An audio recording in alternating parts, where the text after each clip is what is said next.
Welcome back to the channel. We've got something different for JT's Customs. I ran across this 2005 CRF450X and I thought I would do a restoration on it.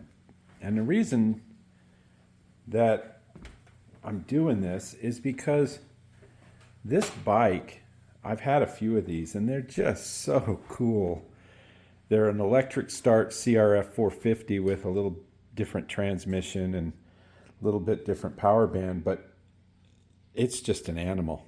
And I found this diamond in the rough. I mean, I look for things and everything's there. Everything that I look for is here. And so we are going to do a restoration on a CRF 450F. So the first thing we need to do is get it running. It is supposedly runs. What I was told is there's a carburetor issue, and so what's new? I mean, that's exactly what happens to all of these older bikes. Is a pilot jet and other things, just it's carburetor usually. So we'll probably do the shims in the valves and just go through the bike mechanically first and make it pretty. So let's get started by taking this thing down to the carburetor. With the seat off, I can see this battery's been in there a while and I'm pretty sure it's bad. Thing's been sitting here for, I want to say, 3 weeks, longer, but let's just see what we got here. Oh, we got almost 10 volts. All right, this is worth trying a charger.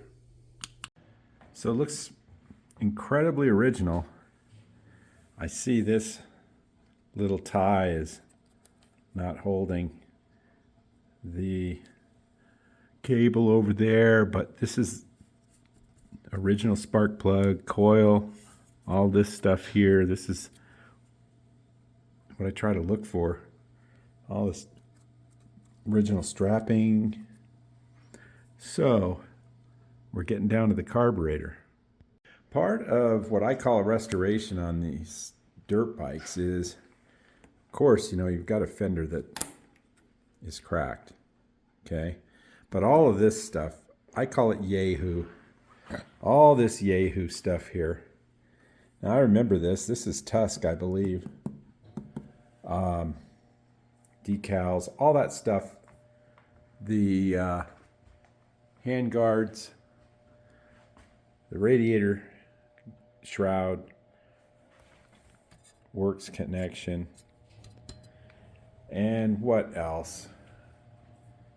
Well, this was put on backwards. I mean, I call it Yahoo stuff. It's just, for me, I like to see something like this when it's this clean underneath, back to 100% original.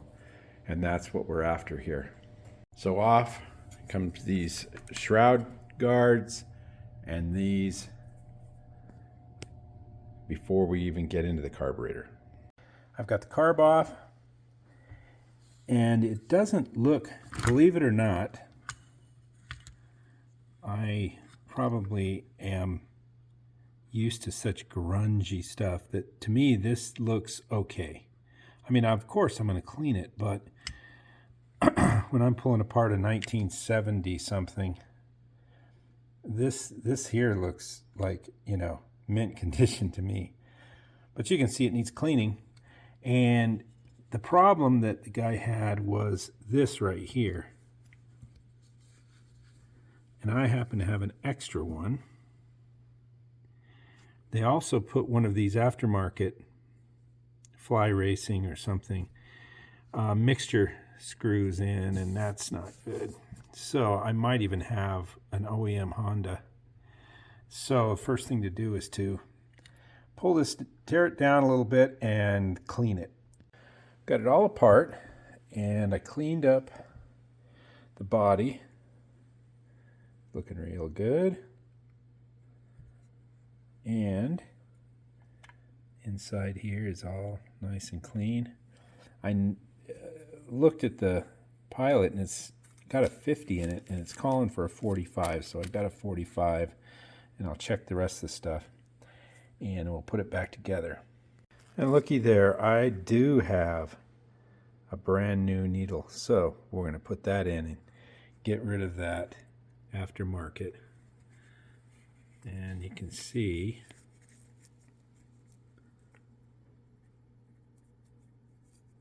there we go. Yep, that's it. This is a restoration video, so I'm not going to go into the valve adjustment, but I'm doing a valve adjustment. The carburetor's back in. The battery came in today, and I've got it in here mounted in the foam. It looks really good. So the first step is I took the seat, the tank off. I took off the skid plate. So I've got to get outside and I've got to wash this. Just an initial wash to try and get all of this grunge in here out. I plugged off the fuel line. And then we'll start tearing it apart little by little and I'll clean as I go. It's already starting to look a lot better. This is just a light wash. I mean, I've got to get all up in there. But what I'm going to have to do is I'm going to have to partially disassemble it to get all this out. This is years and years of just not cleaning anything. And that's kind of a good thing because what it does is it actually protects the metal from oxidation. And as you can see, when I get down in there and clean it, it's brilliant and bright. So there's just a lot of things I can do here when I get it disassembled, but getting up in here and just getting it clean enough to work on is really good. So I can't tell you how much grease came off from underneath here. I mean, just gobs and gobs of grease. So I believe I'm going to have to pull this tank and a few other things for our second wash. First step is to change the oil in the tranny and the engine. And always put in the sealing washers, the new ones, because it just helps. With all the plastics off, I can get in here, I can clean all this, get into the brake. Got some stickers off the forks and just keep moving on. All right, the second wash. Look at the difference. Look in there. That is just looking really, really good. All the grease and the oil. And so when you do clean, super clean something like this, not only does it make it look nice, but you find problems that probably the previous owner never really could find. Now this had a lot of grease buildup, a lot of oil all over the bottom, inside and out, just really, really caked on. So what I found was up here, there's a scratch in the cover. I don't know if you can see it, it's right here. That little pinhole overnight created that little drip. When I first looked at it, I thought, okay, someone had this cover off and the seal on the cover, the gasket's bad, but it's not. I can see the line of oil coming down the side and dripping here. So that's easily fixed, or you can just get a brand new one. They're still available. But curing that problem is going to make this bike, you know, your ability to clean this bike and keep it clean, and, you know, I bet they just lived with that for many, many years. But with it to this point, and as clean as it is right now,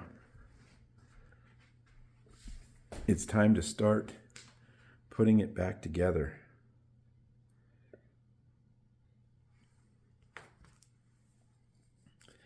Need to tighten these, but the fun begins. And it's like Christmas. Got everything I need here. And you're going to be amazed at what this bike's going to look like when I'm finished. She's all done. All the pieces are on, and I really probably should have gone into a little more detail about putting stuff on. You know, the new nuts and hardware, proper hardware here and here. People always mess those up. But it is done. Now there's quite a bit more detail as far as just shining and polishing and things to do. But you get the point. And from what it was, it really is back to a nice, serviceable bike that you would be, you know, you wouldn't be embarrassed to take out and show up on. The way it was somewhat embarrassing. And all the little details do add up. And also the servicing is all current, and oil change, everything you can think of was done. Valve adjust, all the cables were adjusted. Believe it or not, this could show a lot better if you were to see it after I did my super detail on it. But I thought I'd end the video here. Just a short little one showing you how to bring a CRF450X back from Yahooville, where yahoos love to put things on them, love to play with things. This would be, well, they throw rocks at this in Shingletown. They'd throw rocks at it, laugh. You know, it's actually got a rear fender. I mean, there's not a rear fender on anything in Shingletown. So there you have it. Beautiful 05 CRF 450X resurrected from Yahooville.